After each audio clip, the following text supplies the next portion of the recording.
اعوذ باللہ من الشیطان الرجیم بسم اللہ الرحمن الرحیم۔ درود پاک پڑھیں۔ یا ودود صلی علی سیدنا محمد وآلہ وصحابہ انک رحیم ودود۔ الصلاة والسلام على خاتم النبيين۔ الصلاة والسلام على رحمة للعالمين۔ الصلاة والسلام على رحمة للعالمين۔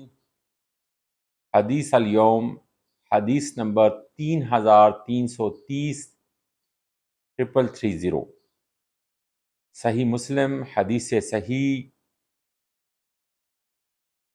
حضرت ابو ہریرہ رضی اللہ تعالی عنہ سے، اور انہوں نے نبی کریم صلی اللہ علیہ وآلہ وسلم سے روایت کی کہ آپ صلی اللہ علیہ وآلہ وسلم نے فرمایا، مدینہ حرم ہے، جس نے اس میں کسی بدعت کا ارتکاب کیا یا کسی بدعت کے مرتکب کو پناہ دی، اس پر اللہ کی، فرشتوں کی اور سب انسانوں کی لعنت ہے۔ قیامت کے دن اس سے کوئی عذر قبول کیا جائے گا، نہ کوئی بدلہ۔ دوبارہ سنیں اور نہایت غور سے سنیں۔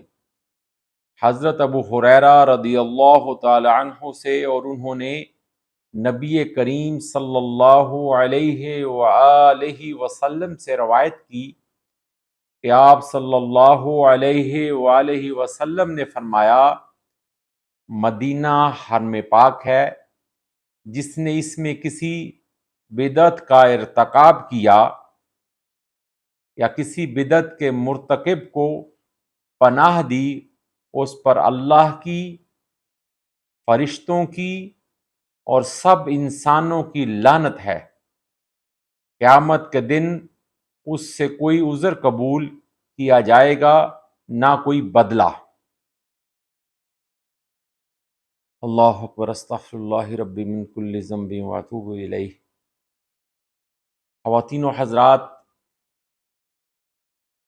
جب بھی کبھی اللہ تعالیٰ آپ کو توفیق دے کہ آپ عمرہ کے لیے یا حج کے لیے یا مدینہ میں حاضری کے لیے وہاں حاضر ہوں، تو نہایت ادب اور پروٹوکول کے ساتھ وہاں پہ نبی کریم صلی اللہ علیہ وسلم کے پروٹوکول کے ساتھ وہاں پہ جائیں، اور وہ پروٹوکول جو اللہ تعالیٰ نے سورۃ الحجرات میں بیان کیا ہے، تاکہ ہمارے اعمال